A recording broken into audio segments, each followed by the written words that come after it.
Farmer, this is your achievement. America the bountiful, fields golden with grain, sturdy, plentiful, pest-free. Orchards heavy with fruit, fruit more succulent than ever graced the Garden of Eden.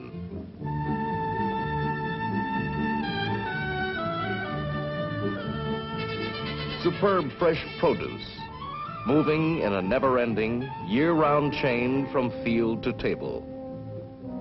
Quality food in such abundance, it can feed not only our own growing population, but help feed the exploding population of the world as well. Fruit from California for Nebraska, beef from Texas for New York, grain from the breadbasket for a nation.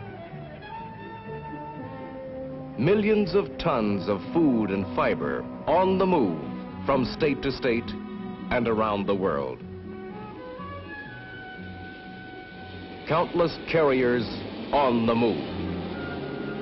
All but this one.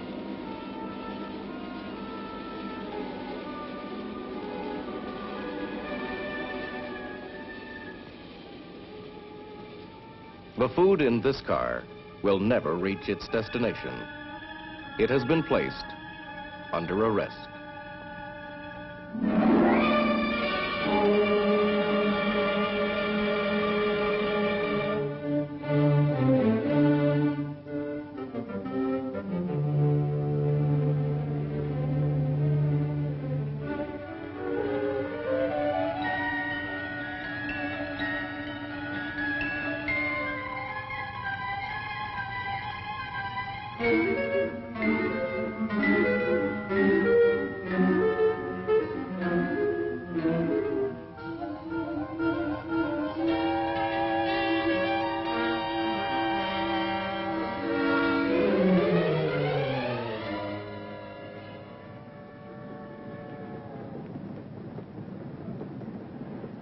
One specific shipment of food seized by order of a U.S. District Court.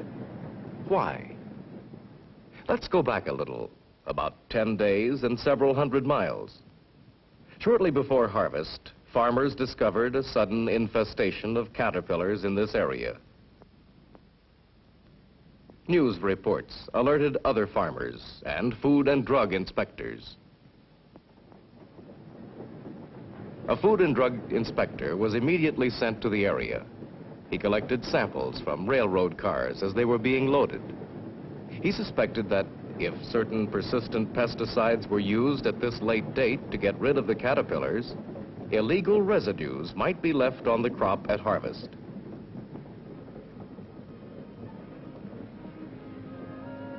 But the laws of this land function on fact, not on hunches.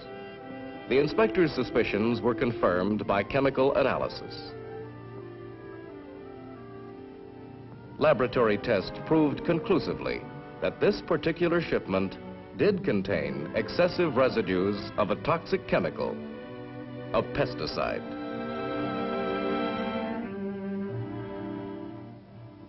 And Food and Drug and state and local officials went into action.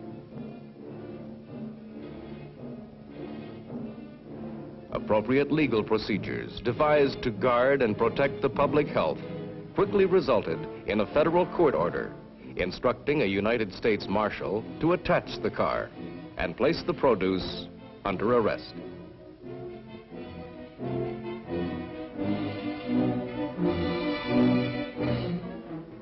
And what was the first link in the chain of events leading to the seizure?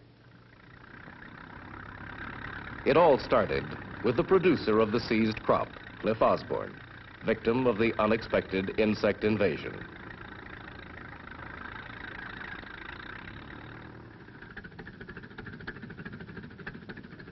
Osborne figured that since one treatment with a specific pesticide weeks ago had been effective against the insect pests, a second treatment now, close to harvest, would be equally effective. Time was running out. He had to act quickly.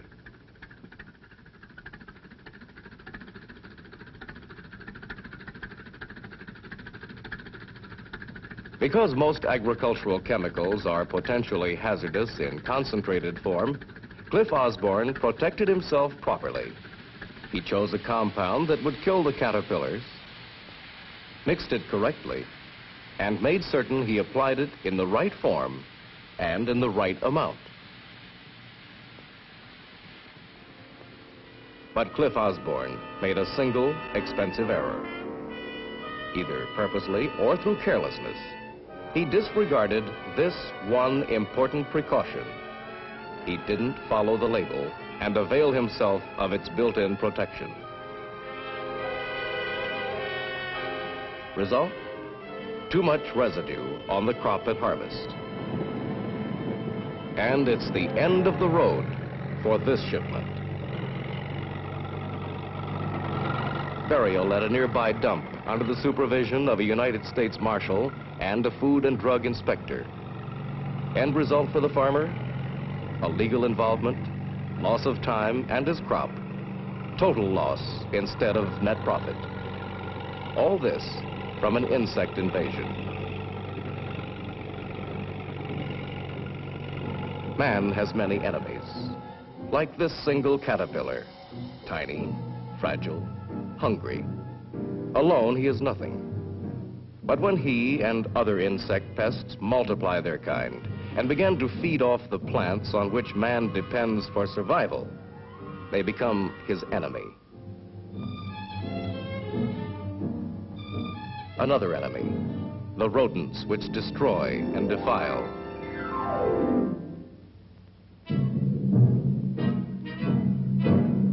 Still another, weeds. Weeds which compete for water, sunlight, and soil nutrients. Weeds which choke and kill. And the diseases which blight and destroy. The struggle for survival is never-ending. The balance of nature is in a constant state of flux, and man himself is part of that balance of nature. If he is to survive, he must wage a successful battle with his enemies. In the face of all this, every 11 seconds brings a new mouth to feed. Just in this country alone, a population explosion. Today, plenty of food for everyone. But what of tomorrow? If man is to harvest the quantity of food he needs for survival, he has 4 major methods available to control the enemies of his crops. First, cultural practices. Plowing to expose pests, both to the elements and to predators, and to destroy their food supply. Second, biological controls. One form, releasing beneficial insects like this wasp, a parasite of insect pests. A third tool of good farming, the planting of resistant varieties of crops, developed through breeding and selection. The fourth tool, chemicals, pesticides to tip the balance of nature in man's favor. For while the first 3 controls are beneficial, they do not provide the degree of pest control absolutely necessary to produce our food supply. And so chemicals too must come into the picture to balance the pest problem. But when pesticides enter the picture, responsibility and judgment must also come into the picture. Why? Because pesticides have to be toxic in order to kill pests. Therefore, they are potentially dangerous and must be handled with care, precaution, respect. And so the farmer who uses pesticides must be careful, because they can be harmful to humans, animals, or plants.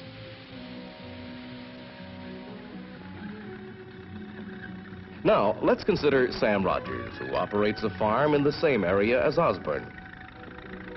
Even though Sam Rogers may use less than a dozen of the many hundreds of formulations available, each time he sprays a crop, he still has to make a choice. At this moment, he's faced with the same problem as Cliff Osborne, a sudden late-season infestation of insects which could wipe out his crop. He too has to act quickly.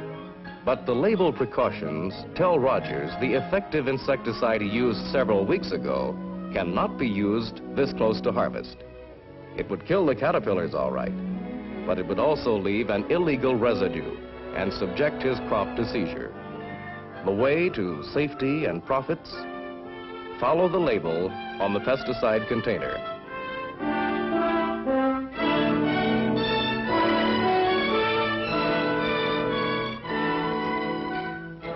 And what's behind the label? Capsuled information that represents many years of work, great sums of money, and the combined genius of field researchers, chemists, toxicologists, entomologists, pathologists, engineers, scientists in private industry and in the government, working together as a team in behalf of the farmer and all the people. For every pesticide and its label must be registered before shipment in interstate commerce. This is the farmer's guarantee that the pesticide he uses is safe and effective if he follows the label. Experts from 2 departments of the government are involved in this task. The Department of Agriculture is responsible for accurate labeling and thus for the safety to persons applying the material, those in the treated region and the crops. Food and Drugs area of responsibility? To establish and enforce safe tolerances for pesticide residues, thus ensuring safety to all consumers of food crops, including baby and rover. And now, let's take a look at the development of a new pesticide. A manufacturer comes up with a new chemical which shows promise for controlling a pest. The chemical? Compound 776, now ready for exhaustive testing. State experiment stations and other agencies often help industry in laboratory and field testing a new product like Compound 776. It may take years, cost as much as $1 million to obtain the necessary data to justify the use and support the claims for safety and directions.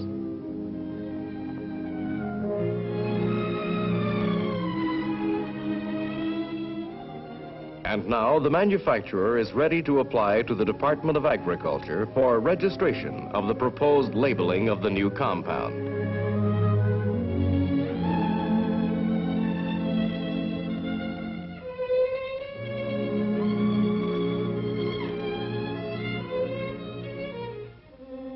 All pesticides are required by law to be registered before they can be shipped in interstate commerce. The law? The Federal Insecticide, Fungicide, and Rodenticide Act. In weighing and evaluating the data submitted, USDA's Pesticides Regulation Division uses the combined talents of many of its outstanding scientists, specialists in the evaluation of the product and its labeling, in weed and insect control, plant diseases, chemistry, and in the effects of chemicals on crops and domestic animals. They examine industry's research data. Will the product be useful in agricultural production? If label directions are followed, will it do the job? Is it safe for the user? Will it harm crops or anyone in the treated area? Is there a need for a label warning? Is the pattern of use likely to result in residues? Here's where the Food and Drug Administration comes into the picture. For if any residue is left on food treated with the new compound, the manufacturer, after he applies to USDA for registration, goes to Food and Drug. He must petition FDA to establish a tolerance level for that residue as required by the Food, Drug, and Cosmetic Act, our national pure food and drug law. FDA scientists probe deeply into the question of safe residue levels for Compound 776.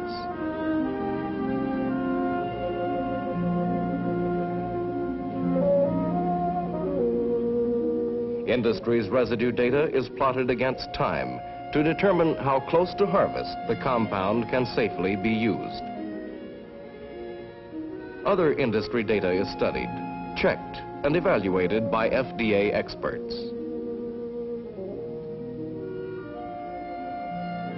Chemists determine what residues will remain. pharmacologists, pathologists, and other scientists determine whether or not these residues will be safe for consumers. Have they any toxic effect if they're consumed? At what level? How did test animals grow and react to food treated with the new pesticide? Food and drug chemists make comprehensive tests of their own to determine whether or not the analytical methods submitted by the manufacturer are reliable and practical for enforcement. These methods must be able to detect minute quantities of residues. If the mass of industry data proves to both agriculture and food and drug that the pesticide will be useful and safe, a residue tolerance is set and the labeling of compound 776 is then accepted for registration. The information is now compressed and printed on the label, which bears directions for use by the farmer. And a new pesticide can be legally marketed in interstate commerce. And farmers, like Rogers and Osborne, have a safe, effective tool for pest control, if they follow the label. Because of the painstaking effort which the labeling represents, when the farmer reads the label and follows directions, he can be confident that he's using the pesticide properly. But there's this further consideration. The farmer often has local area problems, varying weather conditions, complicated schedules, and many labels to follow.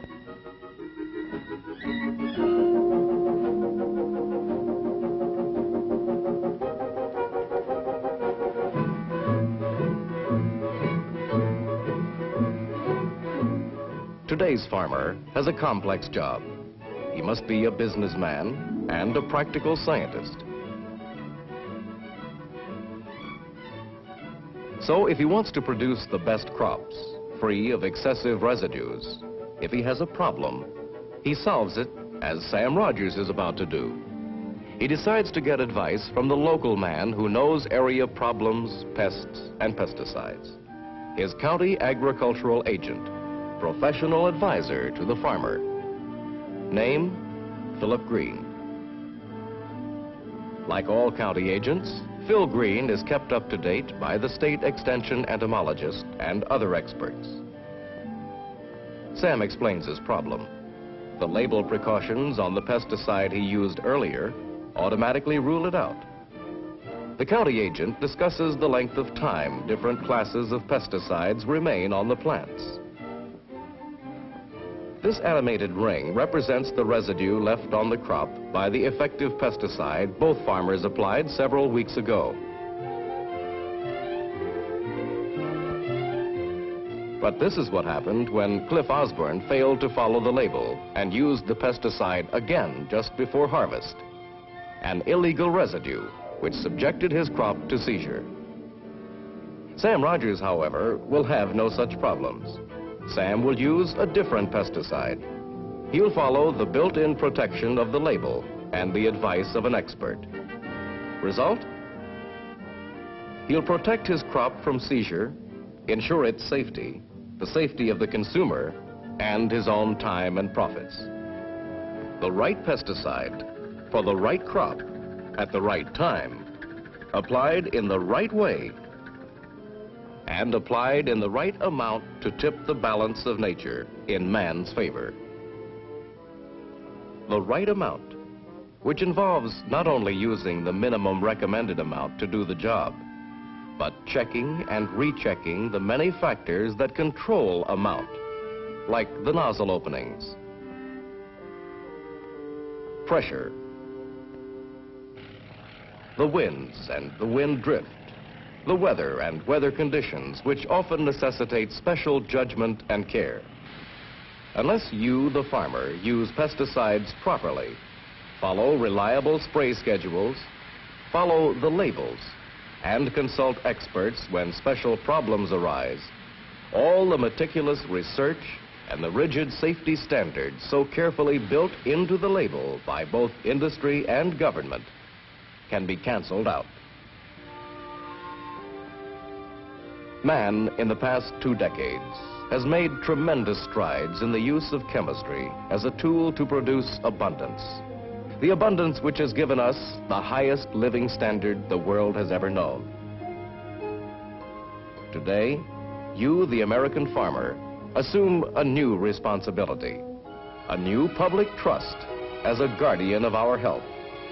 Your dedication to the principle, follow the label, your careful handling of pesticides, is a key link in the chain of protection for our food supply and the safety of every consumer.